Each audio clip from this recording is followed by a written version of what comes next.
Hindi po ito yung inaasahan natin na ito po kasi sa pilitang pagpapababa to ng presyo eh. Oho, tama. Artificial eh, ha? At saka hindi ba po pwedeng pumasok ito sa kasi election campaign ngayon dyan eh. Hindi kaya papasok ito sa vote buying? Yung 20 pesos na bigas, hindi naman yun yung halaga ng bigas. Oho. Binabayaran ng gobyerno yung kulang eh, di ba? So parang ayuda ang dating nito. Parang ayuda ito. Oho.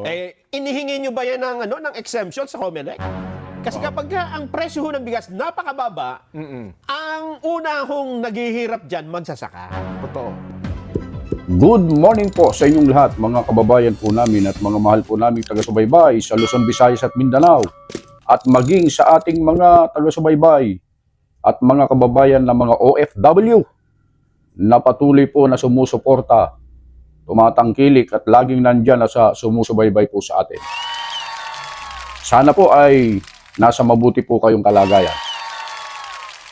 Meron po kami isi-share po sa inyo tungkol nga po dito sa viral ngayon na pagbaba ng presyo ng bigas at ginawa na pong 20 pesos. Nakakatuwa naman at nagkaroon ng katuparan yung pangako ng ating Pangulo 3 years ago. Bakit namin nasabing 3 years ago?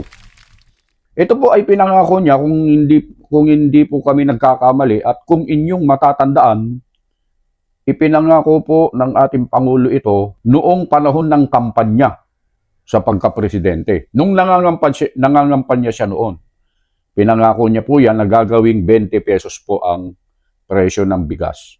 At ngayon po ay nagkaroon na ng katuparan, pero merong malaking pero po. Pero sa Visayas lang. Opo, parang hindi yata maganda kasi bakit Visayas lang? Pare-pareho lang naman tayong kumakain po ng kanin. Pare-pareho lang naman po na bigas ang isinasaing natin mga Pilipino.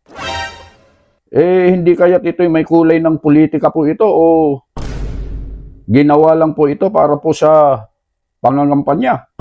Alamin natin ang balita dito po sa saganang mamamayan at pakinggan natin ang sagot po ng programang ito tungkol sa isyung ito. Sabay-sabay natin panoorin ito. At ano naman ang sagot? Kasi sinagot agad yan, Oo. ni Yusek Claire Castro. Ito pong paratang na ito ni VP Inday Sara. Ano sabi? Anong sagot? Ito, pakinggan na natin. Ano po ang sagot naman ni Yusek Claire sa pahayag ni VP Inday? Matagal na po nilang ini-issue na mukhang hindi kakayanin ng Pangulo ang aspirasyon na magkaroon at mag-deliver ng bigas sa halagang 20 pesos kada kilo. Ngayon po, na unti-unting natutupad ang aspirasyon na ito ng Pangulo, bakit muli na naman silang nagsasalita, nagiging negatibo? Muli, uulitin natin, ang gusto po ng Pangulo, ng Pangulong Marcos, ay ma-deliver sa taong bayan ang bigas sa murang halaga. Noon pa po ito. Pero ngayon po yung nagsusumikap ang ating pamahalaan, ang ating Pangulo na matupad ang aspirasyon na ito. Sana po sa mga leader, ang tunay na leader at tunay na Pilipino ay dapat sumusuporta sa kapwa Pilipino, lalong-lalo na sa pinuno ng bansa. Huwag sanang pairalin ang crab mentality. Hinto. Ang ganda nung pagkakahinto ni Claire, no? Anong sabi niya? Dapat ay wag magkaroon ng crab mentality. Suportahan ang Pangulo. 'Di ba? Yun ang sinasabi ni Yusek Claire Castro. Parang bigla ka nadighay. Nakakain naman ng 20 pesos na bigas eh. Nandun na nga tayo. Tama naman eh, di ba, na maging affordable ang bigas. Kaya lang, hindi po ito yung inaasahan natin na ito ho kasi sa pilitang pagpapababa to ng presyo eh. Oho, tama. Artificial eh, ha? At saka hindi ba po pwedeng pumasok ito sa kasi election campaign ngayon dyan eh. Hindi kaya papasok ito sa vote buying? Dapat siguro pag-aralan. Pwedeng itanong yan. Kasi yung 20 pesos na bigas, hindi naman yun yung halaga ng bigas. Oho. Binabayaran ng gobyerno yung kulang eh, di ba? So parang ayuda ang dating nito. Parang ayuda ito. Oho. Inihingi nyo ba yan ng exemption sa COMELEC? Well, pwedeng question. Tama ka, pwedeng questionin yan. Pwede. Oo. At tapos dinadala nyo pa doon sa mga mayor, di ba? Oho. Sa mga LGU. At sa mga tumatakbo din LGU lahat. magbibigay ng kanilang tulong. Sino di ba? Oho. Binabayaran ng gobyerno yung kulang di ba? So, parang ayuda ang dating nito. Parang ayuda ito. Oho. Inihingi nyo ba yan ng exemption sa COMELEC? Well, pwedeng question. Tama ka, pwedeng questionin yan. Pwede. Oo. At tapos dinadala nyo pa doon sa mga mayor, di ba? Oho. Sa mga LGU. At sa mga tumatakbo din LGU lahat. magbibigay ng kanilang tulong. Sino di ba? Oho. Well, kasi kung sinimulan agad dito, noon pa man, kasi dito sa ating bansa, alam niyo po, sa bansa natin, meron naman talagang mga operasyon ng subsidized ng gobyerno eh. Gaya po ng lahat ng rail system natin.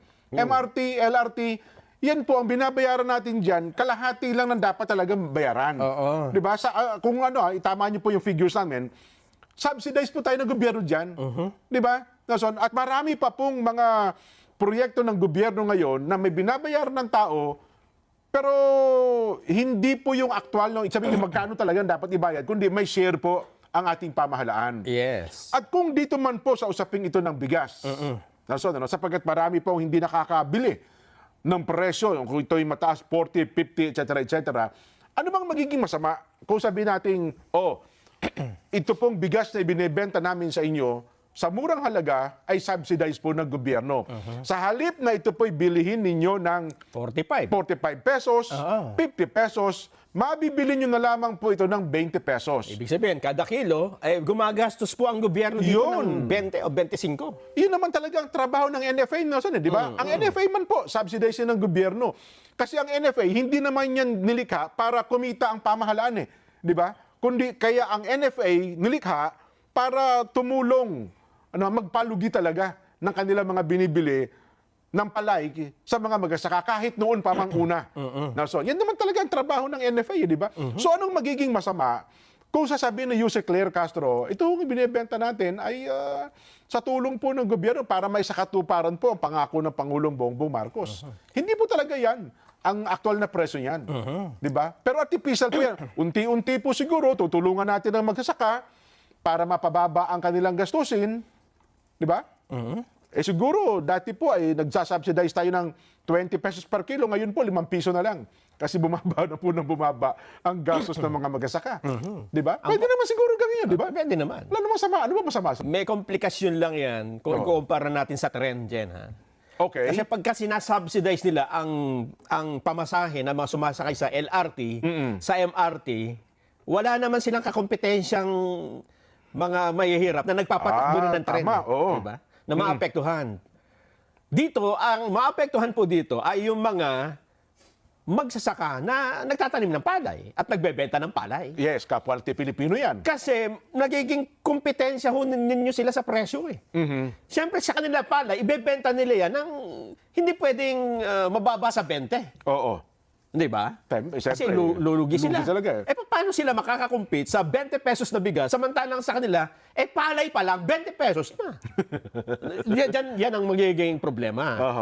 Siguro kaya hindi nila ito maagang maipatupad dahil nga komplikado ho kasi ang presyo ng bigas. Hindi yan po pwede na kagaya ng ibang produkto na pagka ibinaba mo, lahat matutuwa. Ay, totoo. Kasi kapag ang presyo ho ng bigas napakababa, ang una hong naghihirap dyan, magsasaka. Totoo. Nagsasaka para hong ganito yan. May, halimbawa tayo dyan, nagtitinda tayo ng taho. Taho. Yan. Paborito ko yan. 20 pesos. Ang isang, ano yan? Naglalako tayo, isang baso. taho. Ikot ka ng ikot, taho. Tapos may dumating doon na si Mayor. Nagbenta rin ng taho. Sabi niya, subsidize tong taho ko. 10 piso na lang. Sa halip na 20 babayaran mo, 10 na lang. Tapos nauna silang rumatsyada dun sa pinagdalakuan mo.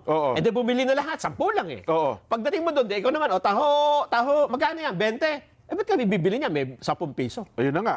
Ganon ang magiging epekto niya dun sa ilang mga magsasaka din. Ayun. Kasi kinumpetensya mo Sa halip na ang gawin mo, kung ang usapan natin ay sa magtataho, sa halip na ikaw ang magbenta ng murang taho, dapat tinulungan mo si magtataho na, sige, isasubsidize ko yung ano mo. yung ginagamit mong soybean. Ha? Ayan, oo. O kaya, nahihirapan ka magbuhat, Oo. pahihiramin kita ng tricycle, ikarga mo na lang dito. Oho. Ako na bahala sa gasolina. Ayan. Parang ganun dapat. Tinulungan mo sa kanyang kabuhayan. Tinulungan mo yung magtataho na ibenta ng murang taho sa gusto mong presyo na mababa, hindi naman naghirap yung magtataho kasi may negosyo pa rin siya. Meron pa rin siyang trabaho. Totoo. Pero dito, kung ang magsasaka ay iniwan mo, pinababa mo ang presyo ng bigas, pero hindi mo naman siya isinali sa programang subsidy, Oho. may iwan yan. Hindi, ang gawin nila, magkano ilang lahat na magsasaka, edi gobyerno na bumili. Dapat nga Doon, ganun. halimbawa, magkano ang, alam naman nila prevailing price ngayon. Dapat ganun. Magkano kilo ng palay ngayon? 18 ang puhunan po namin. Bili namin 20, meron kang 2 pisong tubo. Kaya gawin natin para maganda-ganda, 25 kung kaya ng gobyerno. Di ba? Ay di, at least ang binili natin, Nason, ay yung ani na magsasaka natin. Yun. Di ba? Sige, dito hindi nila masabi saan galing yung bigas Ayun lang. Di ba? Saan nila Oo. binili? Well, ako- Magkano pagkakabili? Well, ako doon sa punto ng subsidize. Sa subsidize natin, ang government, ay magsasaka ng magsasakang Pilipino. Magsasaka. Kagaya ng Oo. ginagawa ng Vietnam, ng Thailand, Oo. umunlad sila dahil hindi nila hindi yung bigas ang sinubsidize nila, Oo. kundi yung farmer. Yung magsasaka Yun ang tinulungan nila. Yes. Yun ang sustainable. Yun ang tatagal. Ito kasi, Jen, parang band-aid lang ito. Tama. Parang gusto mo lang ipakita, oy, tinupad ko yung pangako ko. Pero Oo. hanggang kailan yan? Tama, kasi may gumagawa, yung sabi ko nung naging guest natin dito, Nelson, di ba, si Kuya Yuan. Si Kuya Yuan, ang tinulungan nila magsasaka. Di ba, halimbawa, ikaw nagsasaka ka, magkano, lahat ng input mo, pati land preparation mo. Ganun dapat. Di ba? Ganun Tapos dapat. magkano ang puhunan natin? So makukumpute mo naman yan eh. So pagka inanin natin ito, magkano kilo ng bigas? Boss, bili natin para wala ka namang gastos, ginamit lang namin yung sakahan mo, babayaran natin ito. Sabihin, yung magsasaka, kumita pa rin. Yes. Di ba? Sa lahat ng intervention, mula simula hanggang sa anihin, tumulong yung grupo na Kuya Yuan. Kaya ngayon, sa Daan Bantayan, Cebu kahapon, nagbenta sila ng 20 pesos. Ito, sabi ko nga sa'yo, private sector, na nagbenta sila talaga, 20 pesos. At yung magsasaka na kanilang tinulungan, masaya. Ganun dapat. Na-implement kayo, sabi ko, pwede palang gawin. Pwede. Nagagawa pala nila. At saka yung kumpanya ni Kuya Yuan, sabi niya, break-even pa rin po kami, bawi. Ipapakita pa namin sa magsasaka na kung sila ay gagamit ng technology namin, ay doon na sila makakabawi, Nason. So, pwede palang gawin. Ginawa ba? Well, ayun nga, parang ayaw nga pansinin daw ng DA yung kanilang technology. Ayun. Ayaw pansinin yung kanilang formula kung paano ginagawa. Kaya pati yung grupo ng mga magsasaka dyan, may tanong dito Ha? Yan. Oh. Eto, sabi ni Leonardo Montemayor. Yung Free Farmers Group Naging yan. D8 din to, di ba, dati? Tama, Montemayor. may pagkakataon din sa gobyerno. Oh. Siya ang chairman ng Federation of Free Farmers. Yan. Ano ang kanyang question dito sa 20 pesos per kilo na bigas? Pakinggan po natin siya. Ang malaking question mark din sa amin ay for how long can the government sustain this kind? Kasi malaki po yung kakailanganin pondo o subsidy mula sa gobyerno para makover po yung pagbigay po ng 20. Ang rough calculation po namin, the government will spend between 37 pesos to 45 pesos per kilo of rice. Opo, na ibibenta at 20 pesos sa mga pili pong taga-Bisaya. Yun. So, lugi ang gobyerno ng at most 25 pesos per Laki kilo. nga, sabi ko nga sa iyo. Malaki talaga. Gaano kalaking pondo ito dyan? So kung sa isang kaban, na 50 kilos, 25 times 50. di 1,200, pakicompute mo. 25 times 50. 25 times 50. Lumilitaw, mga kababayan, sa isang kilo na 50 kilos. Sa isang sako, yung sa sa sako. 1,250. Kaya tama, 1,250 nga ang subsidiya ng gobyerno kada sako. Kaya nga hindi nila kaya sa buong Pilipinas. Laki nga talaga yan. Kaya pala Visayas lang ang bibigyan. Tapos siguro, pagdating niya sa Visayas, hindi naman lahat makakabili din, di ba? Siyempre. Pero ano ba yung kalidad ng yung binibenta sana may reporter ba tayo sa Visayas na may pakita lang sa atin kung ano yung kalidad ng bigas na binibenta. O ibibenta pa lang. Bebenta pa lang Hindi pa ba nagbebenta? Kala ko. Pero sa tingin ko, okay naman ang quality nito. Ha? Ako naniniwala rin Kasi hindi naman siya yung talagang 20 pesos na bigas Di ba ginawa rin sa mga Kadiwa Center? Pero ata yung sa Kadiwa Center, hindi ata 20. Parang Hindi, 45 yun. 45, tama, mahal 45. yun. Pero yun, imported yun eh. Imported. yun, tama. Kaya nga, ang hinala natin dito, imported din ito. Ayun diba? lang. Kasi hindi naman kayo makakabili ng murang Kasi nga, local maiiwanan mo talaga magsasaka dyan. Kung ang ibibenta mo na 20, na subsidized ng gobyerno, ay hindi ani na magsasaka na. So, kawawa ang magsasaka natin dyan. Kung gano'n ang mangyayari, ha? Pero kung ang gagawin ng Department of Agriculture ay papakyawin yung ani ng mga magsasaka natin, kahit pa paano, medyo may bawi tayo dyan. Mukhang hindi ganun, Jen. Ganun ba? Hindi ba ganun ang formula nila? Kasi ang NFA ay buffer stock sila. Hindi naman sila bibili tapos binebenta. Well, Diba? Dalawang ano yan. Double whammy sa taong bayan yan. Oo. Pakinggan natin. Ano ba talaga ang ginagawa ng NFA? May paliwanag naman uli dyan si Chairman Leonardo Montemayor tungkol dyan sa bigas. Sige nga. Ang alam ko kasi ang patakaran talaga ng NFA, and I suppose any government agency, dapat kung magre-release po sila ng produkto, o ng, in this case bigas, they make sure that it's suitable naman for human consumption. At saka hindi po maapektahan po yung kalusugan ng tao. But still, it will have to exercise very strong steps to make sure na hindi po talaga mapapahamak yung tao. So it's good that the Vice President aired that concern para all the more magiging maingat po ang ating pong pamalaan. Ito pala yung concern ng pangalawang Pangulo. Hindi naman pala pakain sa baboy. Hindi. Talagang for human consumption. Ang iniisip siguro niya kasi, 20 pesos na bigas, anong quality yan? Yun, oo nga po. Hindi 20 pesos yung bigas talaga. 45 pesos. Ayun. So 25 pesos sinubsidize ng gobyerno. Ang hindi pa natin alam kung saan nakuha yung 45 pesos na bigas. Kung imported ba o ani na magsasaka natin. Sisiguraduhin ko na sa iyo, Jen. Hindi yan ani na magsasaka. Ganon.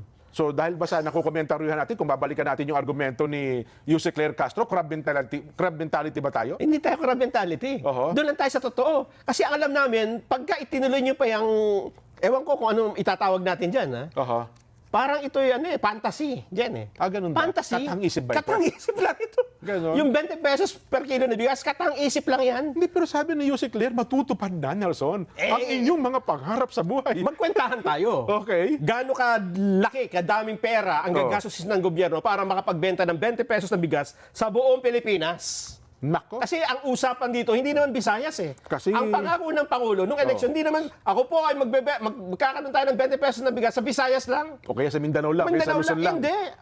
Ito po ay pwede nga sabihin nating Campaign promise talaga yan. campaign promise. At ngayon, nangangampanya lang kayo. Ginagamit nyo lang yan kasi eleksyon at mababa ang inyong Timing ba ito? Timing? timing yan lang. Approval rating Naging issue kasi uli kasi eleksyon At gusto nyo ipakita na hindi, ginagawa namin ang lahat. Pero alam mo kung uulitin nila yan at gagawin lang ngayon? Hindi. Ano yan? Mahalata ng tao yan, Nelson. Mahalata. Kasi noong ang Pangulong Bongbong ay campaign promise, wala pa naman talaga nagbenta nun Wala. Di ba? Pinangako lang niya kasi nangangampanya siya. Pero nung siya naupo na after 3 years, at uulitin niya ngayon, sa kapakanan ng kanyang mga nasa alyansa, hindi po ito crab mentality, kundi pagharap sa katotohanan po ito. Di ba? Kasi yun ang sabi ni Jose Claire, huwag kayo maging crab mentality. Kung matutupad na ba ang gusto ng Pangulo, pupunahin natin siya. Dapat tayo, sinusuportahan natin na magagandang panukalan ng Pangulong Bongbong. Una-una, Attorney Claire Castro, hindi ko maganda itong plano nyong ito na mag-subsidize kayo ng bigas, pero hindi nyo naman tinutulungan yung magsasaka. Magkwentahan nga tayo. Magkano yung gagastusin nyo dito sa loob ng isang buwan? Sa loob ng isang taon? Kung buong Pilipinas, isa-subsidize mo ang 20 pesos na bigas, saan natin kukunin? Magkano? Bakit hindi nyo masagot yung magkano? Kasi sa computation lang, Nelson, per capita consumption ng isang Pilipino, may computation na lumalabas yan. Sabi nga naalala ko, sabi ni Kong Dante, ang isang Pilipino ay isang kaban at kalahati ang kanyang nakakaing bigas o kanin sa loob ng isang taon. Yun ang per capita consumption. Kaya kung susumahin mo yan, 100, ibabawas mo yung sanggol, ibabawas mo yung etc. Sabi mo ng 19 million na lang ang Pilipino. Minus pa tayong dalawa, Nelson. Kasi nagle-less rice na tayo, no? Ano bang natin? Less rice na tayo. No rice. Hindi, no rice na ba tayo? Low carb tayo, low carb. No carb. So, ibawas pa po kami. Sabihin na natin sa buong bansa ngayon, 85 million Pilipinos na lang ang kumakain po ng kanin. Nelson, So mula doon, makukompute na natin gaano kadami ang dapat na inaani nating bigas taon-taon. Yun. Di ba? Kasi yun lang ang basis mo eh. Meron naman pag-aaral dyan eh. Yung per capita consumption ng mga Pilipino eh. Kaya kung magagawa natin yon, magkano? Kasi doon sa tanong natin, magkano ang subsidized ng gobyerno? Yun lang sa Visayas. Ilang milyon at ilang kilo, ilang kaban, Ang ilalabas. ilang tonelada ang lalabas. Ipa-plus mo ngayon siya. Magkano isang kaban? 1,250. Di ba? Yung paluwal ng yan. gobyerno. Oo. O sabihin mo na halimbawa 100,000 kaban yan. Di doon makukumpit mo ngayon times 1,250. Kung 100,000 kaban, isang linggo lang, Nelson, di malaki-laking pera talaga yan. 125 million. Oh, sa isang linggo pa lang yun. Ay kung ang plano ata ni Secretary Chu Laurel ay hanggang bago matapos. O buong taong ito, 2025. O, sabihin na nating times 6 months. Oh. O, 750 million. Oh. Doon pa lang sa maliit na portion ng... Visayas pa lamang. Well, ang base lang natin yan. Baka nagkamali pa tayo ng computation yan, di ba? Tsaka kukunti pa lang yan. Tsaka broadcaster tayo, hindi tayo. Kung kami man yung magkamali ng computation, pagpasaysahan nyo na po kami. Di ba? Pero ibig sabihin lang natin, ma-imagine nyo, no? Kung gaano kalaki nga. Tsaka hindi naman po pwedeng yung sinasabi ninyo na wala itong politika. Hindi ito dahil sa eleksyon. Unang-una, ganyan yung ginawa, eleksyon. Timing ito no? Timing. Noong malayo yung eleksyon, hindi nyo nga sinasabi ito, di ba? Totoo. Oo. Well, kung pag-aaralan kasi natin ngayon, nasa Luzon, Visayas, Mindanao, meron silang study eh. Sa Luzon, medyo maganda ang laban ng alyansa. Sa Visayas, medyo 60-40 in favor of alyansa. Mindanao, medyo PDP laban ang yung grupo ng ang lamang. Doon sa nakita kong figures number 3, number 4 si Kong Dante sa buong Mindanao, Nelson eh. Aba? Pero yung Visayas at mukhang mababa si Kong. Kaya sabihin siguro kung ang kanilang analysis diyan, kung mahina man tayo sa Mindanao at bubuhusan natin ng pondo ang Visayas, masasapawan niya ang kakulangan natin sa sa Mindanao. At ang Luzon naman, atin na yan. Atin na yan. Maganda na laban natin dyan. Ayun na akala mo. Well, Sa ginawa nyo ito ay matutuwa ba yung mga magsasaka sa Central Luzon? Di ba? Sabi nila, bakit yung ginanyan yung bigas? Kami ang paunang matatamaan. Rice Granary of the Philippines sa Central Luzon. Oo. Di ba? Diba? Saka maintindihan nila, mukhang binobola na naman tayo. Ganun ba? Oo. Ay, naka. Anyway, paano ngayon? Ano ang magiging vox populi natin doon sa mga naging pahayag ni Attorney Claire Castro? Kasi sabi niya, mga pumupunan nito, para bagang may crab mentality. Crab mentality kayo. Hindi ka sumusuporta sa leader ng ating pamahalaan. Yan siguro. Diba? Ang taong bayan naman ang magpapasya niyan eh. Paano natin? Crab mentality. Ano ba sa Tagalog yung crab mentality? Yung hinihila mong pababa yung hindi ka natutuwa kapag umaangat ang isang isang tao. Gusto mo hilahin pa baba eh. Oo nga. Ang taong tinutukoy nun, sabi niya, ang Pangulong Bongbong nag-isip na ng mabuti. Di ba? Anong gusto natin ngayon sa ating mga kababayan? Hindi ba kayo natutuwa na matutupad na? Yun. Ang 20 pesos na bigas, kada kilo ng bigas. Palagi man may matutuwa dyan. Ganon. Kasi siyempre, kung wala kang pambili, di ba? Yun na nga. Malaking bagay po yan. Hindi natin masama na 20 pesos ang bigas. Pero ang sinasabi natin dito, yung epekto sa mga magsasaka. Ay yung long-term na effect nito. Kung ang sagot niyo pa yun, natutuwa po kami, letter A. Kung ang sagot niyo na hindi po kami natutuwa dyan, ay nako, B, hindi po kami natutuwa. So yun po yung opinion ng ating mga host sa saganang mamamayan sa Net25 po. Tungkol nga po dito sa usapin ng biglang pagbaba ng presyo ng bigas sa parting Kabisayahan. Kung ako po ang tatanungin po ninyo tungkol sa bagay na ito, napakaganda po ito. Napakalaking bagay sapagkat mantakin mo, 20 pesos ang presyo ng bigas.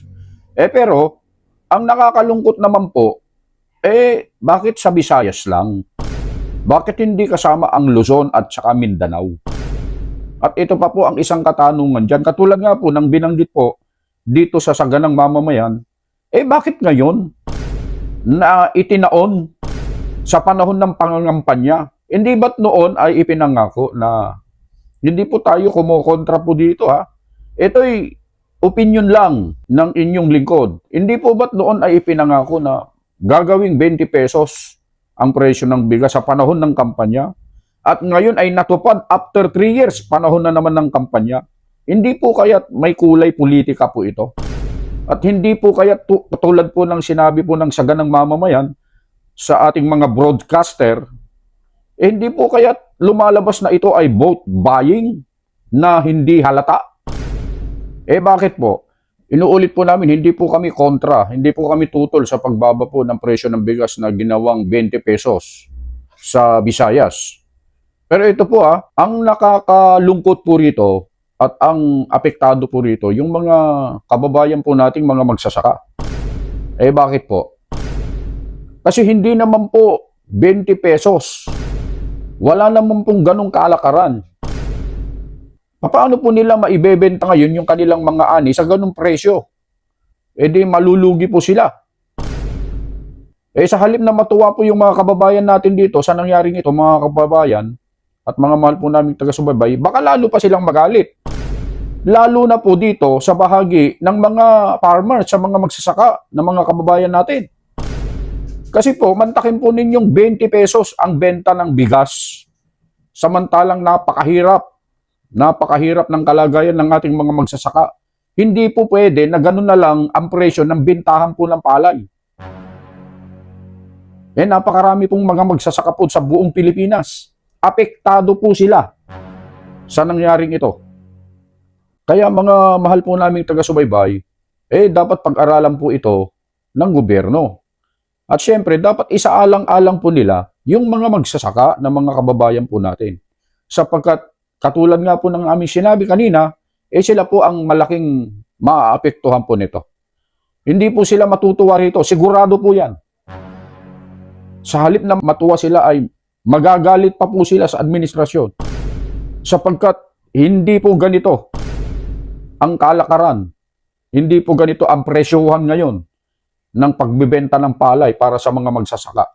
Lalo lang silang malulugmok sa kahirapan. Mga kababayan po namin at mga mahal na taga-subaybay. Nagpapasalamat tayo sapagkat meron pong ganyang presyo ng bigas, 20 pesos. Kaya lang, sana, magtuloy-tuloy po yan. At maging totoo po yan sa lahat ng sandali, sa lahat ng pagkakataon. Hindi lang po sa Visayas, maging sa Luzon at saka sa Mindanao. Nagpapasalamat tayo sa administrasyon, sa ating gobyerno sapagkat kahit na papano ay nagkaroon ng katuparan ng kanilang pangako na gawing 20 pesos po yung bigas. Pero ang malaking question po rito, yun nga po, bakit itinaon sa panahon ng kampanya? At bakit doon sa Visayas? Hindi kaya't nararamdaman po nila na mahina po yung alyansa doon. Kaya doon po nila ibinagsak yung 20 pesos na bigas. Ito po ay opinion lamang po namin. Mga kababayan po namin at mga mahal po namin taga-subaybay. Iiwanan po namin po sa inyo ang pagpapasya at kung ano ang opinion nyo tungkol sa bagay na ito, kung ano po yung inyong pakiramdam naman o kaya kuro-kuro, palagay, pwede nyo i-comment sa ating comment section at sa mga susunod na pagkakataon ay tatalakayin po natin mga kababayan. Hanggang dito na lamang po ang aming maibabahagi po sa inyo mga ginigiliw po naming taga-subaybay. Muli po ang inyong lingkod, Just Vlog, bumabati po sa inyo ng isang mapagpala at magandang umaga. Lagi po kayong mag-iingat sa inyong mga paggawa.